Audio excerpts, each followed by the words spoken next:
ವಾರ್ಷಿಕವಾಗಿ ನಡೆಯುವಂಥ ಮಹಾರಥೋತ್ಸವವು ಶ್ರೀ ಕ್ಷೇತ್ರ ಕೊಲ್ಲೂರು ಮೂಕಾಂಬಿಕಾ ದೇವಸ್ಥಾನದಲ್ಲಿ ತಾರೀಖು 15/3/2022ರಂದು ಪ್ರಾರಂಭ ಆಗಿ ಪ್ರತಿದಿನ ಎಲ್ಲ ರೀತಿಯ ವಿಧಿವಿಧಾನಗಳನ್ನು ತಂತ್ರಿಗಳ ಮುಖಾಂತರ ನೆರವೇರುವುದರೊಂದಿಗೆ 22/3/2025ರಂದು ಅಂದರೆ ಇಂದು ರಥೋತ್ಸವ ನಡೆಯಲಿಕ್ಕಿದೆ. ಇದರ ಪ್ರಯುಕ್ತ ಬೆಳಿಗ್ಗೆ 11:00 ರಥಾರೋಹಣ ಆಗ್ತದೆ. ಸಾಯಂಕಾಲ 5 ಗಂಟೆಗೆ ರಥೋತ್ಸವ ವೈಭವದ ಮೆರವಣಿಗೆಯೊಂದಿಗೆ ರಥೋತ್ಸವ ನಡೆಯಲಿಕ್ಕಿದೆ. ಇದನ್ನು ಅತಿ ವಿಜೃಂಭಣೆಯಿಂದ ನಡೆಸುವ ಆಲೋಚನೆಯಿಂದ ನಾವು ನೂತನ ವ್ಯವಸ್ಥಾಪನಾ ಸಮಿತಿಯ ಅಧ್ಯಕ್ಷರು ಮತ್ತು ಸದಸ್ಯರು ಎಲ್ಲರೂ ಸೇರಿ ಸಾಕಷ್ಟು ಸಭೆಗಳನ್ನು ಮಾಡಿ ತಂತ್ರಿಗಳು, ಆಗಮಶಾಸ್ತ್ರ ಪಂಡಿತರು, ಸಾರ್ವಜನಿಕರು, ಅಧಿಕಾರಿಗಳು ಎಲ್ಲರೊಟ್ಟಿಗೆ ಸಭೆಗಳನ್ನು ನಡೆಸಿ ಒಂದು ವ್ಯವಸ್ಥಿತ ರೀತಿಯಲ್ಲಿ ಇವತ್ತು ಕಾರ್ಯಕ್ರಮವನ್ನು ಹಮ್ಮಿಕೊಂಡಿದ್ದೇವೆ. ಈಗಾಗಲೇ ನಾವು ದೇವಸ್ಥಾನದ ಒಟ್ಟಾರದಲ್ಲಿ ಶುಚಿತ್ವದ ಬಗ್ಗೆ ಆದಷ್ಟು ನಿಗಾವಹಿಸಿ ಸರಿಪಡಿಸಿದ್ದೇವೆ. ಇನ್ನು ದೇವಸ್ಥಾನದ ಒಳಾಡಳಿತದಲ್ಲಿ ಸಾರ್ವಜನಿಕರಿಗೆ ಮತ್ತು ಭಕ್ತರಿಗೆ ಸರಿಯಾದ ರೀತಿಯಲ್ಲಿ ವ್ಯವಸ್ಥೆಗಳನ್ನು ಮಾಡೋದ್ರ ಮುಖಾಂತರ ದರ್ಶನದ ವ್ಯವಸ್ಥೆಯನ್ನು ಮಾಡ್ತಾ ಇದ್ದೇವೆ. ಇನ್ನು ಹಬ್ಬದ ಸಮಯದಲ್ಲಿ ಮಧ್ಯಾಹ್ನ ಮತ್ತು ಸಾಯಂಕಾಲದ ಊಟದ ವ್ಯವಸ್ಥೆ ಅಲ್ಲದೆ ಬೆಳಿಗ್ಗೆ ಭಕ್ತರಿಗೆ ಲಘು ಉಪಹಾರ ಕೊಡುವಂಥ ವ್ಯವಸ್ಥೆಗಳನ್ನು ಸಹ ಮಾಡಿದ್ದೇವೆ. ಈ ಎಲ್ಲ ಕಾರ್ಯಕ್ರಮಗಳನ್ನು ಭಾಳಷ್ಟು ಅಚ್ಚುಕಟ್ಟಿನಿಂದ ಮಾಡುವಂಥ ವ್ಯವಸ್ಥೆಯನ್ನು ನಾವು ಇವತ್ತು ಮಾಡ್ತಾ ಇದ್ದೇವೆ. ನಾವು ಅಕ್ಟೋಬರ್ 4ರಂದು ನೂತನ ವ್ಯವಸ್ಥಾಪನಾ ಸಮಿತಿ ಅಧಿಕಾರಕ್ಕೆ ಬಂದ ನಂತರ ಬೇರೆ ಬೇರೆ ಯೋಜನೆಗಳನ್ನು ಹಾಕಿಕೊಂಡು ಕಾರ್ಯಕ್ರಮಗಳನ್ನು ಮಾಡ್ತಾ ಇದ್ದೇವೆ.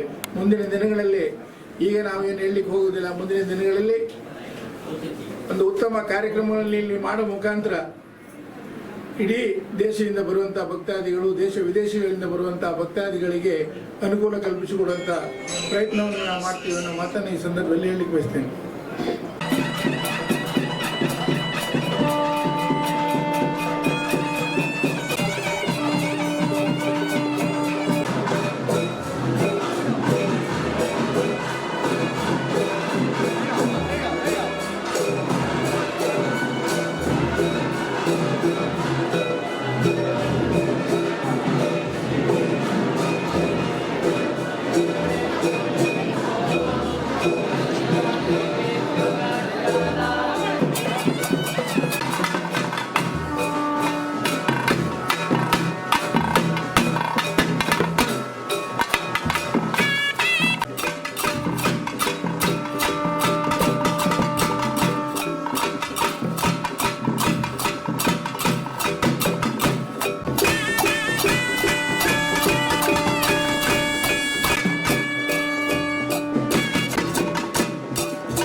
ಎಲ್ಲ ಭಕ್ತರಿಗೆ ನಮಸ್ಕರಿಸುತ್ತಾ ಈಗಾಗಲೇ ನಮ್ಮ ಅಧ್ಯಕ್ಷರು ಹೇಳಿದ ಹಾಗೆ ಅಕ್ಟೋಬರ್ 4ರಿಂದ ಏನು ನಮ್ಮ ಈ ವ್ಯವಸ್ಥಾಪನಾ ಸಮಿತಿ ಜಾರಿ ಆಯಿತು ಆವತ್ತಿನಿಂದ ನಾವು ಈ ಒಂದು ದೇವಸ್ಥಾನದಲ್ಲಿ ಒಂದು ಉತ್ತಮ ವ್ಯವಸ್ಥೆಯನ್ನು ಕಲ್ಪಿಸಬೇಕು ಅನ್ನೋ ನಿಟ್ಟಿನಲ್ಲಿ ಅಧ್ಯಕ್ಷರು ಮತ್ತು ನಾವೆಲ್ಲ ಸದಸ್ಯರು ಕಾರ್ಯ ಮಾಡ್ತಾ ಇದ್ದೀವಿ. ಈಗ ನಾವು ಅಧ್ಯಕ್ಷರು ಮತ್ತು ನಾವು ಈ ಅಧಿಕಾರ ಸ್ವೀಕಾರ ಆದ ನಂತರ ಪ್ರಪ್ರಥಮವಾಗಿ ಒಂದು ನವರಾತ್ರಿ ಉತ್ಸವವೂ ಆಯಿತು. ಈಗ ಜಾತ್ರಾ ಮಹೋತ್ಸವ ನಡೀತಾ ಇದೆ. ಈ ಜಾತ್ರಾ ಮಹೋತ್ಸವವನ್ನು ವಿಜೃಂಭಣೆಯಾಗಿ ನಡೆಸಬೇಕಂತ ನಾವು ಭಾಳಷ್ಟು ಮುತುವರ್ಜಿಯಿಂದ ನಾವು ಕಾರ್ಯಕ್ರಮವನ್ನು ಹಮ್ಮಿಕೊಂಡು ಕಾರ್ಯಕ್ರಮವನ್ನು 15ನೇ ತಾರೀಕಿನಿಂದ ಇವತ್ತಿನವರೆಗೆ ನಡೆಸ್ಕೊಂಡು ಬಂದು ಇವತ್ತು ಮಹಾನ್ ರಥೋತ್ಸವ ನಡೀತಾ ಇದೆ. ನಾವು ವಿನಂತಿ ಮಾಡೋದಿಷ್ಟೇ ಈ ಸಂದರ್ಭದಲ್ಲಿ ನಮ್ಮ ಈ ಒಂದು ವ್ಯವಸ್ಥಾಪನಾ ಸಮಿತಿಗೆ ದೇವಾಲಯದ ಅರ್ಚಕ ವೃಂದದವರು, ಸಿಬ್ಬಂದಿ ವರ್ಗದವರು ಹಾಗೂ ಊರಿನ ಸಮಸ್ತ ಗ್ರಾಮಸ್ಥರು ಸಹಕಾರವನ್ನು ಕೊಟ್ಟು ನಮ್ಮ ಅವಧಿಯಲ್ಲಿ ಉತ್ತಮ ಕೆಲಸ ಮಾಡಲಿಕ್ಕೆ ಅನುಕೂಲ ಮಾಡಿಕೊಡ್ಬೇಕು ಅಂತ ವಿನಂತಿಸ್ತೇವೆ. ಈಗಾಗಲೇ ನಮ್ಮ ಈ ವ್ಯವಸ್ಥಾಪನಾ ಸಮಿತಿ ಬಂದ ನಂತರ ತಮಗೆಲ್ಲ ಗೊತ್ತಿರುವ ಹಾಗೆ ಹೊಳೆಯ ಶುಚಿತ್ವ ಕಾರ್ಯಕ್ರಮವನ್ನು ಮಾಡಿದ್ದೇವೆ. ಕೊಲ್ಲೂರಿನಲ್ಲಿ ಆದಷ್ಟು ಶುಚಿತ್ವ ಇರಬೇಕನ್ನೋ ಕಾರ್ಯಕ್ರಮದಲ್ಲಿ ನಾವು ಇದು ಮಾಡಿದ್ದೀವಿ. ಎಲ್ಲ ವಿಷಯದಲ್ಲೂ ನಾವು ಅನುಷ್ಠಾನಗೊಳಿಸ್ತೀವಿ. ಎಲ್ಲ ಒಂದು ಕಾಮಗಾರಿಗಳನ್ನು ಅನುಷ್ಠಾನಗೊಳಿಸುವ ರೀತಿಯಲ್ಲಿ ಪ್ರಾಮಾಣಿಕವಾದ ಪ್ರಯತ್ನವನ್ನು ನಾವು ಮಾಡ್ತಾ ಇದ್ದೀವಿ. ಈ ಎಲ್ಲ ಕಾರ್ಯಕ್ರಮಗಳಿಗೆ ದೇವಸ್ಥಾನದ ಅರ್ಚಕರು, ವ್ಯವಸ್ಥಾಪನಾ ಸಮಿತಿ ಎಲ್ಲ ಸಹಾಯದಿದ್ದೀವಿ. ಹಾಗೆ ನಮಗೆ ಎಲ್ಲ ಅರ್ಚಕ ವೃಂದದವರು, ಸಿಬ್ಬಂದಿಗಳು ಮತ್ತು ಈ ಗ್ರಾಮಸ್ಥರು ನಮಗೆ ಸಹಕಾರ ನೀಡಿದಲ್ಲಿ ಈ 3 ವರ್ಷ ನಾವು ಚೆನ್ನಾಗಿ ಕೆಲಸ ಮಾಡಲಿಕ್ಕೆ, ಉತ್ತಮ ಕೆಲಸ ಮಾಡಲಿಕ್ಕೆ ಅನುಕೂಲ ಆಗುತ್ತೆ. ಈ ನಿಟ್ಟಿನಲ್ಲಿ ನೀವೆಲ್ಲರೂ ಅವಕಾಶವನ್ನು ಮಾಡಿಕೊಡ್ಬೇಕು ಹಾಗೂ ಸಹಕಾರವನ್ನು ಕೊಡಬೇಕಂತ ವಿನಂತಿಸ್ತಾ ತಾಯಿ ನಿಮ್ಮೆಲ್ಲರಿಗೂ ಒಳ್ಳೆಯ ಕರುಣಿಸಲಿ ಅಂತೇಳಿ ಈ ತಂಡದಲ್ಲಿ ಹೇಳಲಿಕ್ಕೆ ಇಷ್ಟಪಡ್ತೇನೆ. ಶ್ರೀ ಕೊಲ್ಲೂರು ಮೂಕಾಂಬಿಕೆಯ ಇವತ್ತು ವಾರ್ಷಿಕ ಜಾತ್ರಾ ಮಹೋತ್ಸವ ನಡೀತಾ ಉಂಟು. ಸರ್ವ ಭಕ್ತರಿಗೂ ಕೂಡ ಶುಭವನ್ನು ಕೋರ್ತಾ, ಶುಭಾಶಯವನ್ನು ಕೋರ್ತಾ, ಈಗಾಗಲೇ ನಮ್ಮ ಅಧ್ಯಕ್ಷರು ಹೇಳಿದರು, ಹೊಸ ವ್ಯವಸ್ಥಾಪನಾ ಸಮಿತಿ ಅಧಿಕಾರ ಸ್ವೀಕಾರ ನಂತರ ಯಾವ ರೀತಿ ದೇವಸ್ಥಾನದ ಅಭಿವೃದ್ಧಿ ಇರ್ಬೋದು, ಕ್ಷೇತ್ರದ ಆಚಾರ ವಿಚಾರಗಳಿಗೂ ಎಲ್ಲ ವಿಷಯಗಳಿಗೂ ಕೂಡ ನಾವು ಕಳೆದ ಒಂದು 3-4 ತಿಂಗಳಿಂದ ಹೊಸ ಯೋಜನೆಗಳೊಂದಿಗೆ ನಾವು ತಮ್ಮ ಸಭೆಗಳನ್ನು ಮಾಡ್ತಾ ಬಂದಿದ್ದೇವೆ. ಯಾಕಂದರೆ ಈ ಹಿಂದಿನ ಪುರಾತನವಾದ ಕ್ಷೇತ್ರ ಅಲ್ಲಿಯದೇ ಆದ ಒಂದು ಕಟ್ಟುನಿಟ್ಟಿದೆ. ಅದನ್ನು ಆಚರಣೆ ಜೊತೆಗೆ ನಾವು ಈ ಹೊಸ ಅಭಿವೃದ್ಧಿ ಯೋಜನೆ ಇರ್ಬೋದು, ಕ್ಷೇತ್ರದ ಶುಚಿತ್ವ ಇರ್ಬೋದು, ಕ್ಷೇತ್ರದ ಬರುವ ಭಕ್ತಾದಿಗಳಿಗೆ ವ್ಯವಸ್ಥೆ ಕಲ್ಪಿಸುವ ಹೊಸ ಯೋಜನೆ ಇರ್ಬೋದು, ಇದರ ಬಗ್ಗೆ ನಾವು ಕಳೆದ ಎಲ್ಲ ಸಭೆಗಳಲ್ಲಿ ಚರ್ಚಿಸಿ ಹೊಸ ಕಾರ್ಯಕ್ರಮ ರೂಪಿಸ್ತಾ ಇದ್ದೇವೆ. ಈ ಬಾರಿಯ ಜಾತ್ರಾ ಮಹೋತ್ಸವವನ್ನು ನಾವು ಕಳೆದ 15ರಿಂದ 1 ತಿಂಗಳ ಮೊದಲಿಂದನೇ ಇದಕ್ಕೆ ಪೂರ್ವ ತಯಾರಿ ಮಾಡ್ತಾ ಇದ್ವಿ. ಸಭೆಯಲ್ಲಿ ಬಹಳಷ್ಟು ಕೆಲವು ಈಗ ನೋಡ್ತಾ ಇದ್ದೀರಿ, ಅಂದರೆ ಹೊಸ ಬರುವ ಭಕ್ತರಿಗೆ ಒಂದು ವ್ಯವಸ್ಥೆ ಜೊತೆಗೆ ಈ ಕ್ಷೇತ್ರದಲ್ಲಿ ಒಂದು ಅದ್ದೂರಿಯಾಗಿ ಒಂದು ವಿಜೃಂಭಣೆಯಿಂದ ಜಾತ್ರೆ ನಡೆಸಬೇಕಾದ ಉದ್ದೇಶದಿಂದ ವಿದ್ಯುತ್ ವಿಭಾಗ ಇರ್ಬೋದು, ಅದೇ ಪುಷ್ಪಾಲಂಕಾರ ಇರ್ಬೋದು, ಬೇರೆ ಬೇರೆ ರೀತಿಯ ಅನ್ನಸಂತ ಪಡೆಯೋದು, ಅನ್ನದಾನ ಇರ್ಬೋದು, ಬೇರೆ ಬೇರೆ ವಿಷಯಗಳಲ್ಲಿ ನಾವು ಈ ಸಲ ಹೊಸ ಯೋಜನೆ ಹಾಕಿಕೊಂಡು ನಾವು ಮಾಡ್ತಾ ಇದ್ದೇವೆ. ಆದ್ದರಿಂದ ನಾವು ಇಷ್ಟೇ ಹೇಳೋದು, ನಮ್ಮ ಅಧ್ಯಕ್ಷರ ಒಂದೇ ಉಂಟು, ಪ್ರತಿ ಸರಿ ಹೇಳ್ತಾರೆ, ಬರುವ ಭಕ್ತಾದಿಗಳಿಗೆ ಒಳ್ಳೆಯ ವ್ಯವಸ್ಥೆ ಕಲ್ಪಿಸುವುದು, ಧಾರ್ಮಿಕ ಕ್ಷೇತ್ರ ಬಂದಾಗ ಆ ಧಾರ್ಮಿಕ ಭಾವನೆಯನ್ನು ಹುಟ್ಟುವಂಥ ಹೊಸ ಕಾರ್ಯಕ್ರಮ ಆಗಬೇಕು ಅಂತಕ್ಕಂಥದ್ದು. ಅದಕ್ಕೆಲ್ಲವೂ ನಾವು ಈಗ ಅಧ್ಯಕ್ಷರು ಏನು ಹೇಳಿದರೆ ಅದಕ್ಕೆ ನಾವು ಪೂರ್ಣ ಸಹಕಾರ ಕೊಟ್ಟು ಎಲ್ಲರೂ ನಮ್ಮ ವ್ಯವಸ್ಥೆ ಪಡಿಸಿಕೊಂಡು ಕೆಲಸ ಮಾಡ್ತಾ ಇದ್ದೇವೆ. ಮುನ್ನಗಳ ಈಗಾಗಲೇ ದೇಶ ವಿದೇಶಗಳಿಂದ ಇಲ್ಲಿ ಭಕ್ತಾದಿಗಳು ಬರ್ತಾ ಇದ್ದಾರೆ. ಈ ಭಕ್ತಾದಿಗಳಿಗೆ ಸೂಕ್ತವಾದ ಒಂದು ವಸತಿ ವ್ಯವಸ್ಥೆ ಇರ್ಬೋದು, ಅದೇ ಶೌಚಾಲಯ ವ್ಯವಸ್ಥೆ ಇರ್ಬೋದು, ಪಾರ್ಕಿಂಗ್ ವ್ಯವಸ್ಥೆ ಇರ್ಬೋದು, ಎಲ್ಲ ವ್ಯವಸ್ಥೆಗಳನ್ನು ಮುಂದೆ ಮಾಡ್ತೇವೆ ಅಂತಕ್ಕಂಥ ನಾವು ಈಗ ಭರವಸೆ ಕೊಟ್ಟಿದ್ದೇವೆ. ಅದೇ ರೀತಿ ನಾವು ಮಾಡ್ಕೊಂಡು ಹೋಗ್ತೇವೆ. ಎಲ್ಲ ಭಕ್ತಾದಿಗಳಿಗೆ ಮತ್ತೊಮ್ಮೆ ಈ ಕೊಲ್ಲೂರು ಮೂಕಾಂಬಿಕೆ ಉತ್ಸವದ ಶುಭಾಶಯ ಕೊಟ್ಟ ಅಮ್ಮನವರ ವಾರ್ಷಿಕ ಜಾತ್ರೆಯು ಕಳೆದ 15 ತಾರೀಕಿನ ಪ್ರಾರಂಭವಾಗಿದ್ದು ಈ ದಿನ ರಥೋತ್ಸವ ನಡೆದಿದೆ. ಈ ರಥೋತ್ಸವಕ್ಕೆ ಹೊರ ರಾಜ್ಯದಿಂದಲೂ ಭಕ್ತರು ಆಗಮಿಸುತ್ತಿದ್ದು, ಭಕ್ತಾದಿಗಳ ಮೂಲಭೂತ ಸೌಕರ್ಯಗಳಾದ ಸ್ವಚ್ಛತೆ, ಕುಡಿಯುವ ನೀರು, ಪ್ರತಿದಿನ ಅನ್ನದಾನ ಸೇವೆ ಎಲ್ಲವನ್ನು ಅಚ್ಚುಕಟ್ಟಾಗಿ ಮಾಡಿದ್ದೇವೆ. ಹಾಗೂ ಈ ದಿನ ರಥೋತ್ಸವ ಸುಗಮವಾಗಿ ನಡೆಯುವುದಕ್ಕೆ ಎಲ್ಲ ವ್ಯವಸ್ಥೆಯನ್ನು ಮಾಡಿರುತ್ತೇವೆ. ಹಾಗೂ ನಾಳೆ ಅವಭಸ ಸ್ನಾನ ಆಗಿ ಸೋಮವಾರ ಮಧ್ಯಾಹ್ನ ಉತ್ಸವವು ಬರುತ್ತದೆ.